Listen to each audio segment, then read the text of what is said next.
upscale. 2 BHK 45 lakhs, 3 BHK 60 lakhs మాత్రమే. సితారా సైనిక్పురి.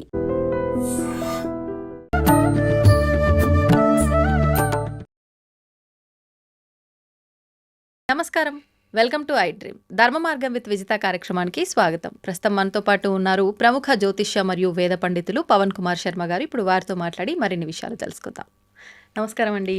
శ్రీమాత్రే నమః. అయితే మనకు కార్తీక మాసంలో విశేషంగా నెలంతా ఆచరించలేమనుకునే వాళ్ళు ముఖ్యంగా సోమవారాలు అయితే ఆచరించాల్సిందే ఖచ్చితంగా అని ఒక నియమం పెట్టుకుంటారు.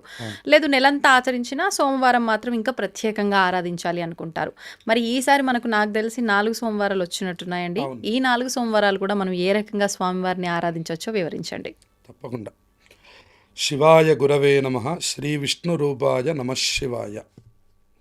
కార్తీక సోమవారాలు శివకేశవులిద్దరికీ కూడా అభేదంగా చాలా గొప్ప ఫలితాలని అనుగ్రహించేటటువంటి రోజు కార్తీక సోమవారం.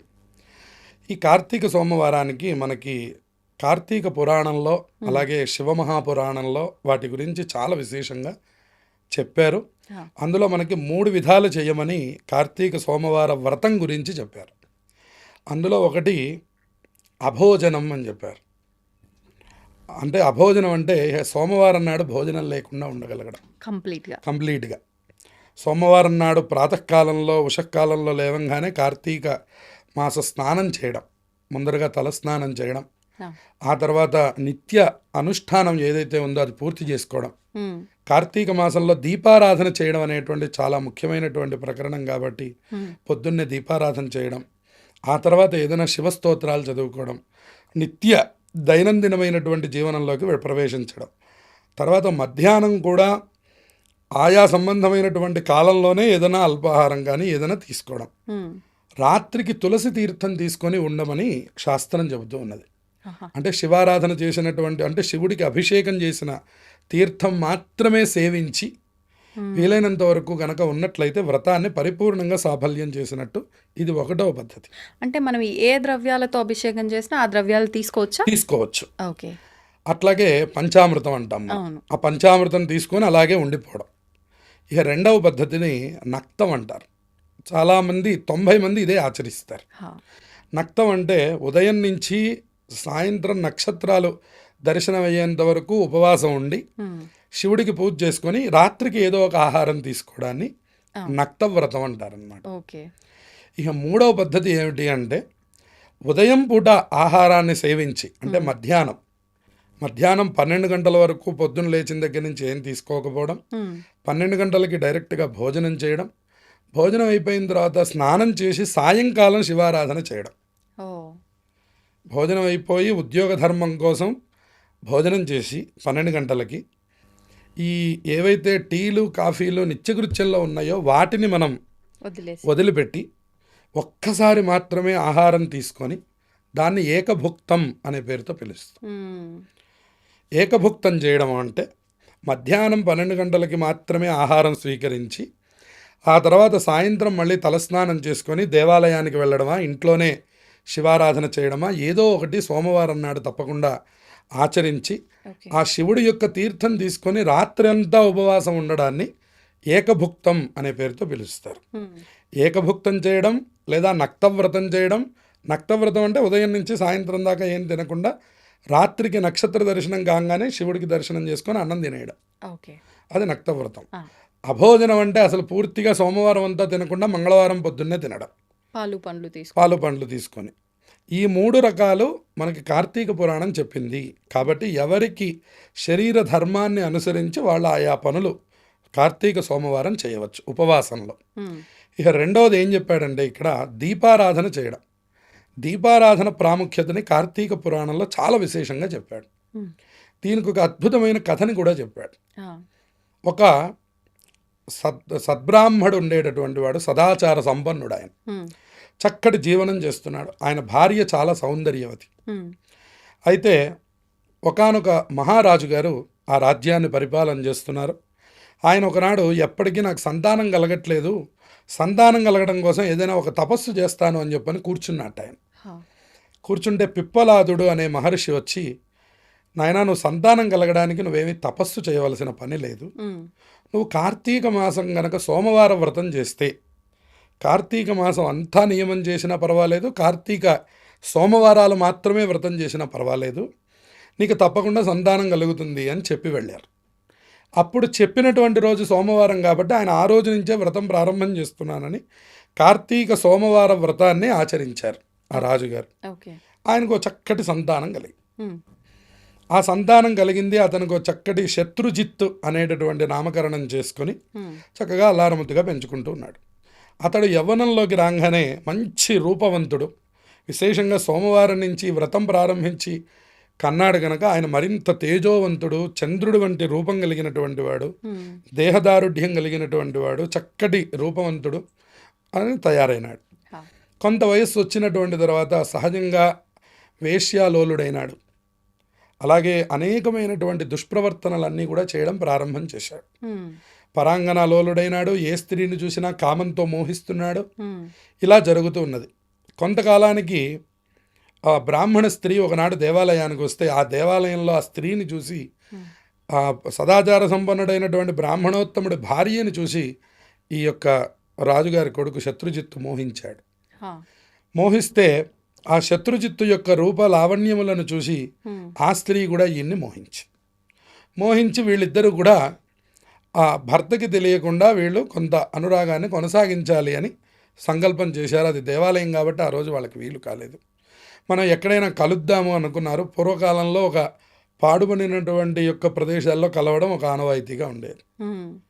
సరే, ఇప్పుడంటే మనం పార్కులన్నీ కట్టించిస్తాం కలవడానికి, అది వేరు. ఇదివరకట్లో ఏదైనా పాడుబడ్డ ప్రదేశాల్లో కలిసేటటువంటి వారు. వీళ్ళు ఒకానొక రోజున మనం కలుసుకోవాలి అని చెప్పని నిర్ణయించుకొని ఉమ్. ఇక భర్త పూర్తిగా పూజాధికములలో ఉన్నప్పుడు భార్య బయలుదేరి ఆవిడ వెళ్ళిపోయింది. ఆ. అట్నుంచి శత్రుజిత్తు వచ్చాడు. వాళ్ళిద్దరూ కలిసి ఒక చోట కూర్చున్నారు. ఇదివరకు లైట్లు సౌకర్యములన్నీ ఇప్పటికి కూడా మనకి పాత శిథిల దేవాలయాల్లో ఉండవు. విద్యుత్ కాంతులు ఉండవు. అందుకని అతడు ఏం చేశాడంటే అక్కడ ఉన్నటువంటి ఒక గుడ్డ ముక్కని తీసుకొని వచ్చి కొద్దిగా ఆముదం పోసి ఆముదంతో చిన్న దీపాన్ని వెలిగించారు వాళ్ళిద్దరూ కలిసి. హా. ఇతడికి అనుమానం వచ్చింది ఈ సదాచార సంపన్నుడైనటువంటి బ్రాహ్మణోత్తముడికి. ఆ. వీళ్ళు ఎక్కడికి వెళ్తున్నారో అసలు ఏం జరుగుతోందని ఈయనకి వీళ్ళిద్దరి మీద అనుమానం వచ్చి అతను ఒక కత్తి పట్టుకొని తిరుగుతున్నాడు. వీళ్ళిద్దరు కనుక దొరికారంటే మాత్రం వీళ్ళని హత్య చేయడమే నా లక్ష్యం తప్ప వేరే ఏమీ లేదు అని ఆ కత్తి పట్టుకొని తిరుగుతున్నాడు. ఆయనకు ఊరంతా వెతికాడు, ఆయనకి ఎక్కడా దొరకలేదు. వీళ్ళు ఎక్కడా పాడుబడ్డ వ్యవస్థలో ఉన్నారు. ఎప్పుడైతే బాగా రాత్రి అంటే నిశిరాత్రి అయిపోయింది, అర్ధరాత్రి అయిపోయింది, ఈవిడ సాయంత్రం అనంగా వచ్చింది. ఈయన తిరుగుతున్నాడు. అన్నీ చూసుకొని అక్కడికి వచ్చేసరికి బాగా అర్ధరాత్రి అయిపోయింది. హా. అర్ధరాత్రి అయిపోవడం వల్ల వాళ్ళు వచ్చి చూసేసరికి వాళ్ళు అప్పటికే ఆ దీపం ఏర్పాట్లు చేస్తున్నారు. దీపం వెలిగించారు. వాళ్ళిద్దరు అక్కడ కూర్చొని ఉన్నారు అటు ఇటును. అది చూసినటువంటి ఆ బ్రాహ్మడికి వెంటనే ఆగ్రహం ఆగక ఆ కత్తి తీసుకొని ఆ శత్రుజిత్తుని అట్లాగే భార్యని ఇద్దరిని సంహరించాడు. వాళ్ళిద్దరి తలకాయని నరికివేశాడు. ఆ.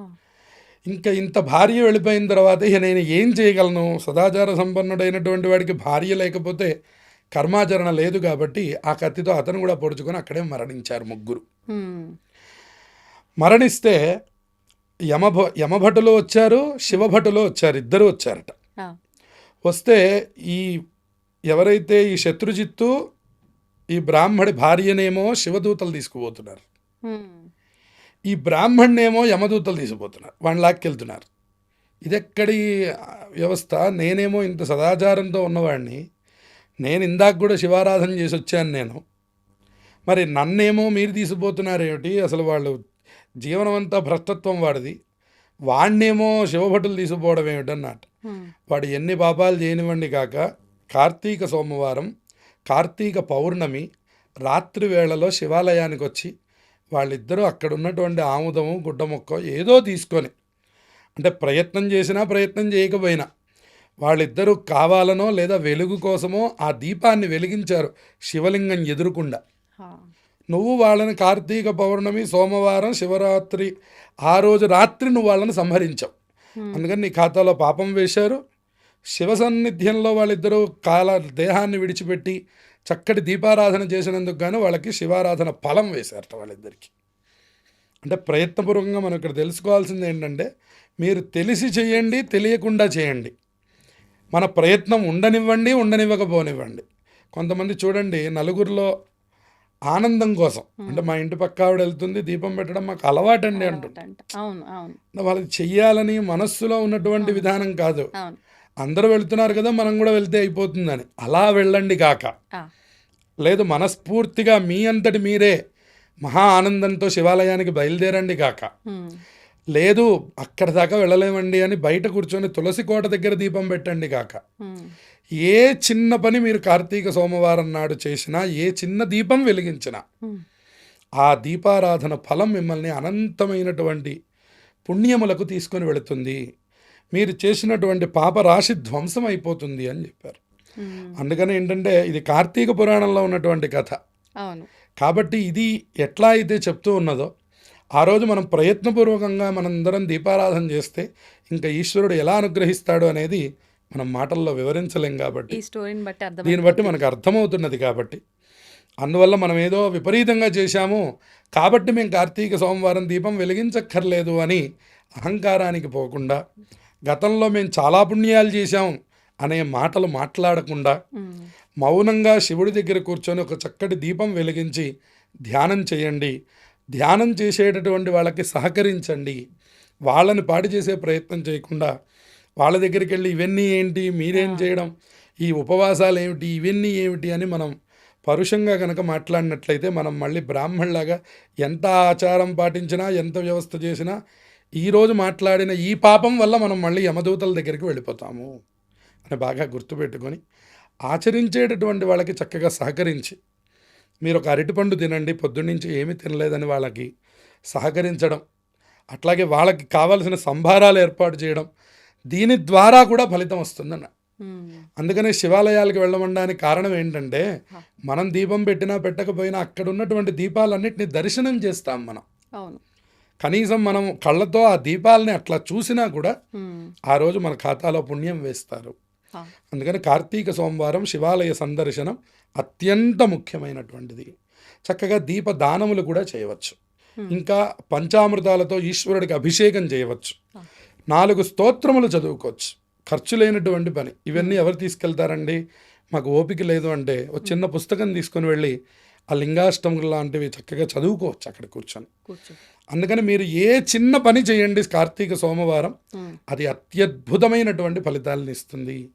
అందుకని పురాణాల్లో ఇంకా చాలా వివరంగా చెప్పారు. మనకి ఏది వీలైతే అది మనం చేయగలుగుతాం మహాకలియుగంలో.